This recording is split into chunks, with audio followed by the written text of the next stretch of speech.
Welcome to episode number 47, In Lucifer's Grasp. Now, I really don't like to talk about Lucifer and his tactics. There is nothing good about him or his area of expertise. He is truly the antithesis of everything we as members of the Church of Jesus Christ want to be. He lives in such a darkness, pain, and anguish that his only relief is anger, rage, and extending his misery to anyone or anything he can. He is, by his very nature, personality, and doctrine, the opposing force to happiness, light, and truth that governs the universe. Now, I have no intention of today of discussing the ugliness of his abilities or anything about him personally, except what might be revealed by his strategy to ensnare the saints of God, and of course, more especially those saints who deal with mental illness. Every person on this earth has obtained a fallen body, meaning that death, pain, suffering, feelings outside of happiness and joy will be a consistent annoyance in our lives. The more we let Lucifer into our lives, the worse those feelings become and reinforce our misery until he has obtained his purposes. Lucifer is, and always will be, relentless in his pursuit of the destruction of life. Now, not in the sense of oblivion or cease to exist type of destruction, but the destruction that paralyzes the soul in never-ending darkness. We talk a great deal about darkness when we speak of Lucifer, but we really don't often define what we mean by it. Now, obviously, darkness in the physical sense represents the absence of light. But in this case, it is not the light we use to view physical objects. Darkness in this sense is to be shut out from the presence of God. Or in other words, darkness is restricting the light, revelation, knowledge we receive from our Father in heaven. But darkness is more than a lack of knowledge. Lucifer has great knowledge, and in some ways his knowledge is similar to the Lord's, in the sense of pure facts and figures and history. But what Lucifer lacks is what we refer to as emotional intelligence. He does not understand, but in a factual basis, what love, empathy, compassion, unselfishness, and a host of other intelligence attributes mean, and their power. That is because Lucifer is pure selfishness and cannot comprehend virtues associated with our Father in heaven and Savior, and the power found in those attributes. He rules by fear, compulsion, domination, anger, and really a desire for power over spiritual intelligence. However, his desire for power is not in a true form of charity in that he desires to aid our development without reward. His desire to aid our development is only to serve his own desire to be recognized, which is really one of the definitions of pride. Now, we do not know exactly how Lucifer came to be. We simply don't have the full story. Yeah, we have a few lines of text about him, but those lines do not really tell us anything about how he got to be where he is, just who he is, who he became.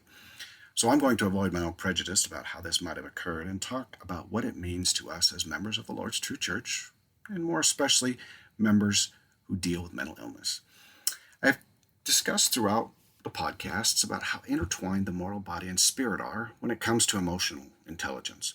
I've noted that our mortal body chemistry is intricately attached to the spiritual chemistry, and how both mortal and spiritual systems of emotional and mental capacity and intelligence influence each other. Now, I have no doubt that most of you, if not all of you, have felt the strong influence of the spirit and also the powerful influences of the mortal body. Now, as we grow and develop our spiritual capacity to monitor, control, and bring into submission our mortal bodies and emotions and influences, our emotional intelligence should increase. Now, even if that increase is at times imperceptible, it is not an easy task for someone who is functioning normally to control the mortal emotions and desires such as hunger, sexual desire, pride, the desire to be recognized, revenge, being offended, and so many others. And when you place those same desires into a mortal system of chemistry that has been compromised by genetics, trauma, and other sources of mental illness, the task can become a burden almost too much to bear. Now, I found in my own illness that beyond the capacity to simply overcome the emotional distress of mental illness, Lucifer appears to have greater access to my thoughts, my feelings, emotions, and desires for good. Now, I say that he has greater access, and maybe that's a misnomer, as I am not sure that his access has really changed, but rather my ability to resist has been weakened. Now, this weakening of my mortal systems of emotional stability appears in every way to directly affect my spiritual stability and my ability to express, recall, feel, or even think about those emotional intelligence attributes of charity and compassion and empathy. It's almost as if I'm locked out of those emotions during my episodes. Now, thus the title of this episode, In Lucifer's Grasp. Now, I'm not saying that I am fully in Lucifer's purview to torture, demean, belittle, teach of his ways, and become a son of perdition, meaning that I really don't have any help from the Lord. But what I'm saying is that being locked out of those higher intelligence emotions has a tendency to feel like I am. I will admit feeling the presence of Lucifer far stronger during my episodes, but I doubt that he has really grown in strength. Rather, my defenses have been weakened. I am most certainly, like many of you, have felt this emotional paralysis as you have descended into the darkness of a depression or a bout of anxiety. Even those who suffer with bipolar and pass through the mania phase enter a type of paralysis where resistance to the world's enticements can feel almost impossible. So today I'm going to share with you what I have learned about my own illness and Lucifer's grasp. First things first, the voices in our head. We all have those voices in our head that tell us we should be doing what we should be doing. I call them voices, but it can be a picture, a feeling, even a voice, or really, it probably comes in a combination of those. Now, this is where thought begins to evolve into action. These voices, as I call them, are precursors to some type of action, whether or not the action even takes place. Now, they represent all of the feelings, thoughts, and anything that rises into our consciousness before we begin a process of determination. It is at that point when something enters into the conscious area of the mind and it becomes recognized. Now, once we take hold of the thought, we almost immediately begin a determination. Good or bad, wrong or right. How does the voice or thought make us feel when we think about acting on it or in the future? We allow it through the initial determination of good or bad or evil, or whether or not we're going to act on it, or whether it stays or goes, then it can move into a more actionable phase. Now, this doesn't mean that we necessarily act on it right away, although it can happen. It means that it is going to hopefully go through a more rigorous planning and evaluation as to its feasibility, the cost to us, the rewards to us, physical, material, emotional, or spiritual. Now, depending on our past experience, maturity, knowledge, and feelings, we will make a further determination as to whether we will pursue the action that arises from this initial determination. Now, I realize I have simplified that process, and it can and often is far more detailed, complex, and varied as to how things move forward or are discarded. But the pathway is important in that it requires knowledge, experience, understanding, and most importantly, emotional intelligence to evaluate process properly. The process also includes a couple of key elements of that emotion and desire. Whether we find the eventual action produced by voice good or evil, worthy of pursuit, will depend upon our emotional intelligence and motivation. In fact, besides the rational evaluation, motivation and emotional desire will be the force that brings it forth. In the church, we call this type of action faith. Faith is simply that motivational force inside of us that produces action in us. A specific kind of faith we know as faith in Jesus Christ is what motivates us to exaltation. But we can have faith in all kinds of things, including what might be called evil faith, which is the motivation to allow for evil actions. Without a faith or motivation, action does not occur in us. Our desires and motivations are often discussed as an emotional experience, meaning that our faith, coupled with emotional intelligence, is often referred to as a feeling or desire. Certainly, science wants to reduce this desire to a simple chemistry and the inner workings of the mortal brain that we don't yet understand. But as members of the Church of Jesus Christ, we know that our motivation is really a combination of our mortal chemistry, our spiritual desires, and our experiences, both mortal and spiritual. Now, given that each of our personal experiences, both mortal and spiritual, are likely to have varied significantly, and that our learning from those experiences would differ, we all have a very unique personality and system of evaluation. Now, this will be true for everyone, including children in the same family. So while their earthly experiences might be fairly similar, we do not fully know what their spiritual experiences were and how that affects their decisions here on the earth. And that can be one of the explanations as to why children can be so different. Given that the process of evaluation in our minds and our motivation is dependent upon the intertwined nature of this mortal chemistry and our spiritual experience, one might expect significant problems if the balance of mortal chemistry is altered. So when the chemistry of the body is altered by mental illness, it significantly alters the system of evaluation and motivation, as altering our mortal system of perception interferes with our spiritual system. When the mortal chemistry turns motivation and emotional intelligence negative, it affects every decision and every motivation or faith the body and the spirit assesses. What was once an easy decision to go to church now doesn't feel right because the mortal desire has been altered. But just because the mortal chemistry is altered doesn't mean that anything has really happened to the spiritual experience and motivation. So the problem I found becomes greater than simply negative physical motivation. My experience has been that the negative chemistry and motivation and the spiritual desire begin to interact with each other in detrimental ways. The spirit desiring that which is right, and the negative chemistry not in alignment.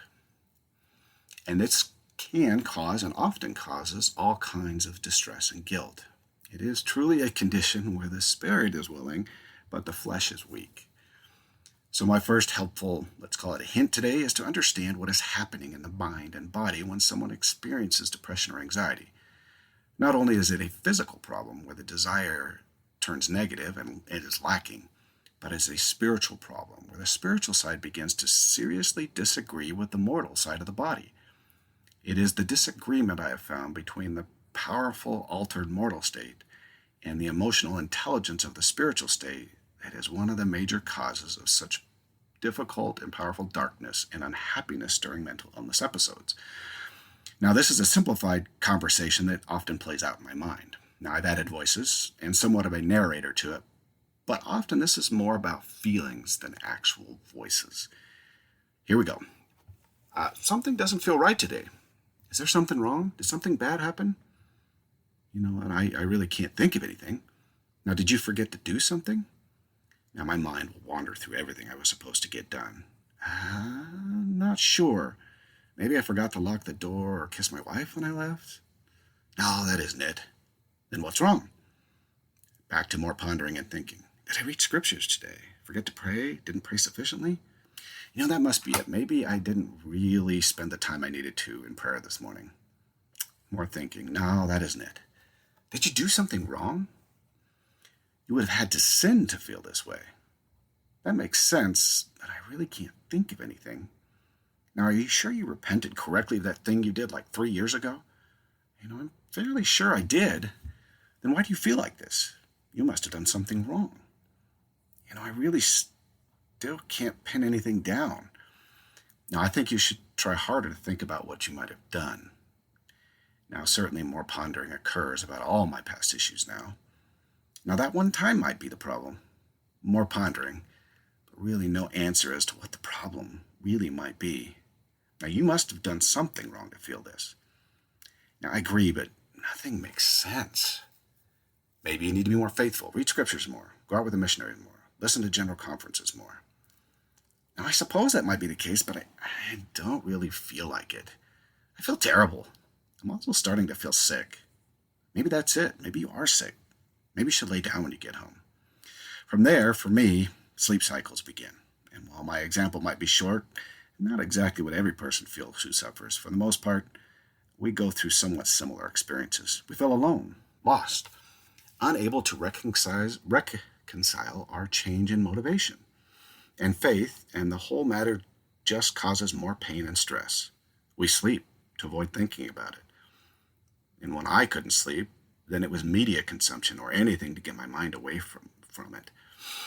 The true reality is that one's mind and body does not process depression, anxiety, and the many forms of mental illness well. The method of escape is going to vary from experience, culture, and custom, but without fail, almost every person finds their methods of escape. Now, this is the part where Lucifer seems to have his moment. Our faith and motivation are weakened by illness, and the negative chemistry produces feelings of worthlessness, sin, weakened emotional intelligence, and the opportunity for Lucifer to directly affect our thoughts, desires, and faith. So what did I learn to do when all of this came about? I really wish that I had an easy solution for you.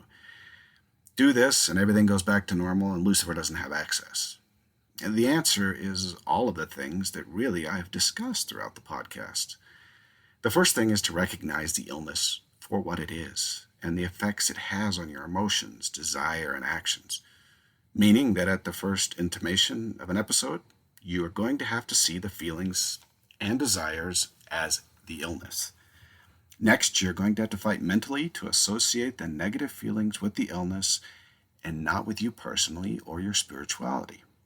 Third, you're going to have to do your best to leave the past in the past and not dredge up some muddy, murky sin or error that you might have committed. I understand that inside there's great pressure to find the answer.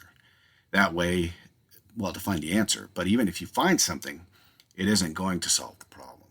Fourth, you're really going to need help, meaning let someone know about it and get some professional help.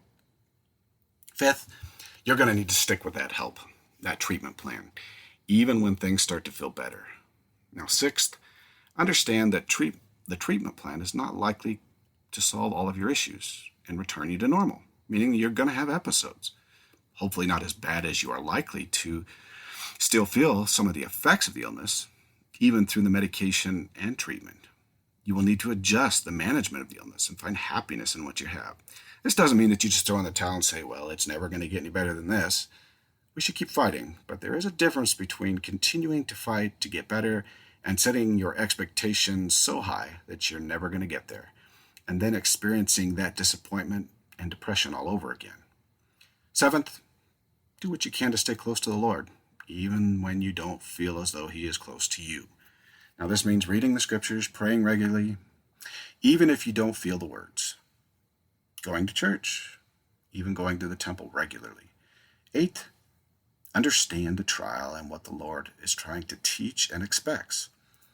Now, learning to understand the trial will help you to understand the Lord and exaltation in a powerful way.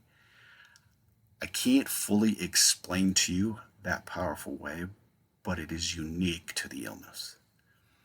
9, life's going to throw you to the wolves at times, and you're going to have to go into survival mode.